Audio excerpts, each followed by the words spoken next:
What if I told you that true wealth doesn't actually begin, in a bank account or on a balance sheet, but somewhere much quieter, Mm. more personal, hmm a place most of us are in constantly, but maybe barely notice. It starts right inside you, in the language you use. That's precisely it. Yeah. For most people, this is a completely overlooked concept, yet Agree. it's foundational. We're talking about that running dialogue you have with yourself Mm-hmm. every single day. Your inner conversation. Exactly. And today, we're doing a deep dive into this really fascinating idea that your financial reality is intimately tied to your inner world, to that silent but incredibly powerful conversation. Now, you might have heard ideas like this before, maybe floating around. Sure, positive thinking, things like that. Right. But what we've found in the research, the material we've dug into, it seems to go, well, deeper than just thinking positively. Our mission here is really to pull back the curtain on the unseen mechanisms. Mm-hmm. We want to show you how your everyday thoughts, your words, how they act as this powerful, often invisible force shaping your financial outcomes. And it's about consciously directing this force, right, to build a mindset that actually welcomes wealth, receives it, sustains it. Absolutely. We're going to unpack some surprising insights, I think, into how internal alignment is the real game changer, not just the hustle. Okay. So are you ready to explore how this works on a deeper level? Let's get into it. So when we talk about wealth, most people, their minds immediately jump to the external stuff, jobs, investments, the economy. Usual suspects. Exactly. And yeah, those are definitely part of the picture. But what the material really makes clear is that every fortune, every significant financial shift, it doesn't start out there. It starts in here, in the mind. More specifically, it begins in that running dialogue, the one you have with yourself all day long. That internal chatter, Yeah. that stream of thoughts, reactions, the doubts, the little affirmations. Right. It often goes unnoticed, maybe unchecked. Mm-hmm. But for those who really grasp its power, well, it becomes the most valuable currency they have. It's like this constant internal rehearsal of your reality. It makes sense, actually, when you consider this core principle from the sources we looked at. The world you experience is basically a mirror. And wealth is no exception. Right. Every belief you hold about money, about success, opportunity, even your own self-worth, it gets reflected back at you in your financial results. And a real challenge isn't that we don't want abundance. I mean, who doesn't? It's that we're often, without realizing it, rehearsing lack. Constantly think about it, those common phrases, I can't afford that. Or I'm just trying to make ends meet. Maybe money's just so hard to come by. They seem harmless, don't they? Maybe even just realistic descriptions of a situation. Yeah. But what happens when you repeat them day after day? That's where it gets really interesting, I think. Because repeated often enough, those seemingly innocent phrases, they become the inner script for your life. And that script is incredibly powerful because it doesn't just describe your reality. It creates it. Actively creates it. So the really profound insight here is that mastering wealth, well, it's not just a game of hustle. It's fundamentally a game of alignment. Alignment. I like that. Yeah. And that alignment, as so many thought leaders emphasize, it begins with the language you use, in the privacy of your own mind. So those financial breakthroughs we hear about, they're often preceded by mental breakthroughs. Almost always. It's a shift in how you see yourself first, how you talk to yourself, how you emotionally relate to wealth itself. This isn't just wishful thinking. It's a deep psychological reorientation. Yeah, I know for me, it's so easy to look outside, blame the economy or my upbringing, maybe my job, lack of opportunity. We all do it. Right? But all the while, the material suggests that inner dialogue. It's quietly scripting a life that perfectly matches the level of belief you carry. It's like a thermostat. Yeah. It's almost like a self-fulfilling prophecy just running in the background. Exactly. What you believe you're capable of, what you believe you're worthy of, what you believe is possible for someone like you. These beliefs literally set the boundaries, the edges of your financial life. So every time you see, I don't know, a luxury car and think, oh, I'll never afford that. That's a micro conversation, a little deposit in the lack account. Or when you hear about someone else's big success and whisper, that's not for people like me. That's the internal programming running its script, that voice inside. It's either feeding your future or it's starving it, often completely without your conscious choice. Okay, so if the mind is the architect, then language has got to be the blueprint, right? That's a great way to put it. The research we looked at describes language as like the architecture of thought, the mold for belief. and the invisible currency of your reality. And this isn't just poetry, is it? It feels really practical because of how our brains actually work. Think of words like seeds. Simple concept, but profound. When they're spoken, especially with emotion and repetition, they take root deep down in your subconscious mind. And it's not just some vague idea. What the research suggests is that these consistent declarations, especially when you feel them, they actually start strengthening specific neural pathways. Right. They don't just describe what is. They actively begin to shape what will be. That's why those common phrases like, oh, money just goes out faster than it comes in. Yeah, I've heard that one a lot. Said it myself, probably. We all have. But they can become these self-fulfilling prophecies. They create mental filters, emotional patterns that just keep aligning with what you've declared. But here's the empowering part, right? Just as limiting language can create these ruts. Empowered language can literally be used to elevate your identity, to rewire things. So if you start saying, consistently, I always attract profitable ideas, what actually happens? Well, think about it. You start to shift your attention, don't you?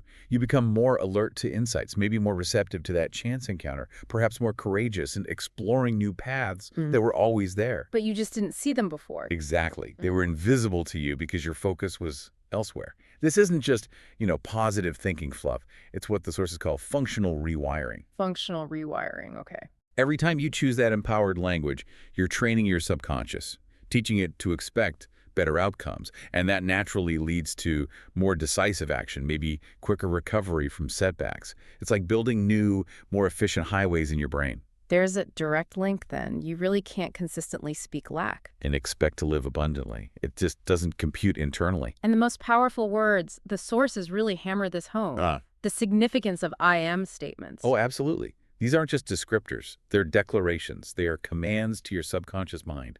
They shape your very identity. So when you say I am broke, it's more than just stating a fact about your bank balance. You're embodying it. You're stepping into a version of yourself that expects lack, that resonates with lack. But when you say I am wealthy, even if the numbers aren't there yet, you're not lying. You're aligning. You're aligning. You're giving language, giving voice to a potential version of yourself that already exists as a possibility. It's a statement of future reality brought into the present. But it needs consistency, right? Daily practice. Crucial, especially with conviction, with emotion, because your subconscious responds much more powerfully to feeling than it does to just logic or repetition. It's about feeling the truth of those words in your body, not just mouthing them. Okay, so if language is currency, we need to talk about the programming. The stuff that sometimes keeps us stuck in what feels like poverty. Not just financially, but as this deep-seated mental program. Right. The material describes it as being ingrained through these invisible scripts, things we picked up from culture, family, maybe even past trauma. The scripts just run quietly in the background, shaping decisions, perpetuating cycles. Often without us even realizing it. Think about the things we hear growing up. Money doesn't grow on trees. Rich people are greedy. You have to work incredibly hard just to scrape by. Yeah, there's some familiar. They aren't just innocent observations. They're literally instructions. Instructions your subconscious received, maybe repeatedly, during formative years, until they just became unquestioned beliefs. Facts of life. And here's the really wild part, the thing that often surprises people. This programming, it can actually become a kind of comfort zone. Strange, isn't it? Yeah. But you expect things to be tight. You expect the struggle. So when things do go poorly, it almost feels validating, familiar. It matches the story. It matches the internal story you've been telling yourself. And even worse, sometimes when things start going well, you might feel anxious, undeserving, and you might unconsciously sabotage the very progress you wanted. Because it doesn't fit the script. It doesn't align with that deep internal programming. Wow. Okay, so breaking free requires, what did the sources call it? An internal audit. Exactly. You have to take a close, really honest look at these narratives you've just accepted as true. Ask yourself some tough questions. What did I really learn about money from my parents? Not just what they said, but what I felt. What were the dominant financial emotions in the house growing up? Was it stress, fear, guilt? Was there that constant low-level anxiety about money? Those feelings get embedded. So awareness. Just noticing. That's the first disruption. You simply cannot change what you're not willing to confront. So reprogramming starts by catching yourself in the act. Every time you hear yourself think or say something like, oh, I'm just not good with money, or that kind of success, that's for other people, not me, you have to interrupt it. hmm And it's not just about forcing yourself to think happy thoughts. It's deeper. It's about disidentifying from that voice of scarcity, realizing that voice might be loud, maybe familiar, but it's not you. It's not true. It's just old programming. It's an echo of past conditioning, not your present reality, and certainly not your future potential. Okay, so beyond those old scripts, the sources also talk about confronting the inner critic and these things called financial shadows, the inner critic. That's Yeah. pretty clear, right? That voice questioning your worth, your abilities. Shrinking your dreams before you even start. Yes. But what exactly are these financial shadows? That sounds a bit ominous. It's not necessarily ominous, just hidden. Financial shadows are these hidden patterns, maybe subconscious resistances that can pop up when you start getting closer to wealth or financial ease. Like what? Give me an example. Okay, maybe it shows up as guilt. Guilt around earning more than your friends or family. Or maybe an unexplained anxiety when your bank account grows past a certain familiar number. Or even just a subtle feeling that talking about money is somehow dirty or impolite. Ah, I see. So they aren't like external enemies attacking you. No, they're echoes. Echoes of past experiences, past conditioning, often rooted in really early messages you received about money or your own worthiness or what's appropriate. So how do we actually confront these? It sounds like it could be pretty deep work. It is deep work, but there are practical ways to approach it. One really powerful practice for that inner critic is to externalize it. Like, actually write down its greatest hits. You know, you're not ready. This is definitely going to fail. Who do you think you are? Get it out of your head and onto paper. Exactly. And then you speak back to it with truth, with authority. Actually, I have prepared for this. Or, I trust my ability to learn and grow into whatever comes next. You meet the fear with facts and self-belief. And for the shadows. For shadows, you need to become a keen observer of your own emotional reactions. When do you feel unreasonably anxious about, say, investing in yourself? Or when do you find yourself subtly downplaying your financial goals when talking to others? Those feelings are clues. Signals pointing to a hidden belief. Right, and the key isn't to fight these parts of you. It's more about making peace with them, understanding the parts of you that were taught somewhere along the way to play small, to stay safe by staying limited. You're integrating them, showing them a new, safer, more expansive way to operate. And that, it sounds like, is how you really begin to unlock the vault. Okay, so we've talked about these powerful internal shifts, the identity work. But how do we actually consistently bring this into our busy lives, day to day? What practical stuff did the sources offer? Yeah, that's the critical step, isn't it? Bringing it into action, grounding it. One really powerful technique mentioned is doing inner conversations in the mirror. Mirror work. Okay, tell me more about that. It's described as almost a sacred moment. You're looking directly into your own eyes, speaking to yourself. It strips away all the usual distractions. There's no audience to perform for, no mask you need to wear. Just you. Just you. What remains is the raw truth of who you believe yourself to be in that moment. I can imagine that feeling incredibly vulnerable at first, maybe even awkward. Is that discomfort? Is that a good sign? Absolutely. That discomfort is often a sign you're pushing past your old comfort zone. It's confirmation you're disrupting that old script. When you look into your eyes and say, maybe I trust myself to attract wealth, or I am worthy of abundance, you're not trying to convince anyone else. You're speaking directly to the parts of you that have been silent or doubtful. You're activating deeper layers of self-belief. Okay, so beyond the mirror, the material really emphasizes this profound truth. You are the architect. You're not just a passive observer of your reality. Right. Every thought, every belief, every word you speak, Mm-hmm. it's a form of command. It's an instruction. So when you say, I'm so overwhelmed, or nothing ever works out for me, you're not just describing a feeling. No, you're setting the emotional tone. You're telling your subconscious how to interpret your environment, what filter to use, and what it should then work to manifest or attract. So it becomes really vital to eliminate that indecision in your language. Get rid of the I hope or maybe one day. Exactly. Replace them with certainty, with Yeah. conviction. I am, I have, I choose. This shift might seem subtle, but the impact is huge because your subconscious processes commands much more effectively than it processes hopes or wishes. Got it. Okay, let's talk daily wealth rituals. These aren't just one-off things, right? They're consistent practices, things that weave this wealth consciousness into the actual flow of your life. What were some of the most impactful ones highlighted? One of the absolute most powerful rituals starts the second you wake up. Or rather, in those first few minutes after you wake up. Your mind is incredibly receptive then. Before you grab the phone? Definitely before the phone. Command your state. Before the world rushes in. Say something like, today I align with prosperity, or everything I touch expands and multiplies. You're basically instructing your nervous system, setting the energetic tone for the entire day ahead. Okay, that makes sense. What about practices that bring more calm? Because this can feel intense. Stillness is absolutely essential. Whether you call it meditation or just quiet reflection, deep breathing, create space to actually listen to yourself. What do you hear in the stillness? You start to hear your own truth, separate from the noise. You notice those subtle patterns of fear or doubt that might otherwise just run unchecked in the background noise of the day. This quiet allows you to observe your mind, instead of just being swept away by every thought. So it's not just about what you say, but also how you feel when you say it.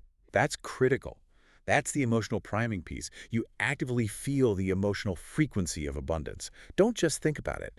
Visualize yourself already in that state of financial flow. Feel the confidence, feel the freedom, the ease, the security. This emotional rehearsal prepares your body, your whole being, to recognize and actually receive wealth when opportunities show up. And how do we bring this into, the real world, our interactions with actual money? Yeah, don't forget to engage with the physical world. Look at your bank accounts with curiosity, maybe even appreciation instead of fear or avoidance. Track your income, track your expenses consciously, and celebrate every single win, no matter how small it seems. Like what kind of wins? A compliment on your work, an unexpected opportunity showing up, a new creative idea, finding a pound coin on the street. These are all forms of wealth flowing to you. Acknowledge them. And gratitude, of course. That's a cornerstone. Training the mind to focus on sufficiency, not scarcity. Exactly. Writing down things you're grateful for, specifically related to your finances or abundance, amplifies your capacity to receive more. It shifts your whole focus. It sounds like it's also about making your physical environment a partner in this. Precisely. Your environment either supports your internal state or it contradicts it. Clean your space. Organize your desk. Surround yourself with symbols or images that remind you of your power, your goals, your potential. Make sure your surroundings feel like they match the future you are actively building. Okay, one last practical piece. Silencing scarcity in real time. Yeah. Because scarcity isn't just a belief, right? It feels like a voice. It often feels urgent, fearful. It absolutely does. It tells you there isn't enough, or you're not ready, or you're going to miss out if you don't act NW. So how do you deal with that voice in the moment? The key is internal observation. Learn to notice when your inner state shifts. When you go from feeling calm or expansive to feeling that panicked contraction. When you hear that, what if I can't afford this? Or if I don't say yes right now, I'll lose everything. The first step is to just pause. Don't react immediately. Don't react. Take a breath. Scarcity thrives on speed, on urgency. Right. Interrupt that urgency with just a moment of stillness. Create some space. And then you talk back to it. Yes. After that pause, you speak back. Consciously, with clarity. Scarcity says, you don't have enough. You respond, internally or even out loud if you need to, there is always more on the way, or I am resourceful, opportunities always find me. Counter-programming. It's exactly that. Counter-programming. You're teaching your nervous system repeatedly that safety isn't found in shrinking or panicking. It's found in grounding yourself and expanding your perspective. This skill, practiced daily, truly changes everything. Which brings us, I think, to the ultimate goal here, embodiment. The sources talk about becoming the version of yourself who is already wealthy, right now. Not just in thought, but in identity, in posture, even in presence. This isn't about faking it till you make it in a superficial way. It's about recognizing a fundamental principle.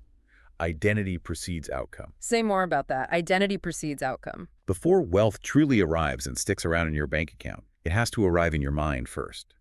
It has to take root in your beliefs, yes, but also in your behavior, your self-image, how you carry yourself. So the more you operate as if you are that person. Through visualization, yes, but also through how you speak, the decisions you make, your actions, even your physical posture. The faster your external world literally has to reorganize itself to reflect that internal shift. It's like tuning your frequency to the reality you want. And embodying this.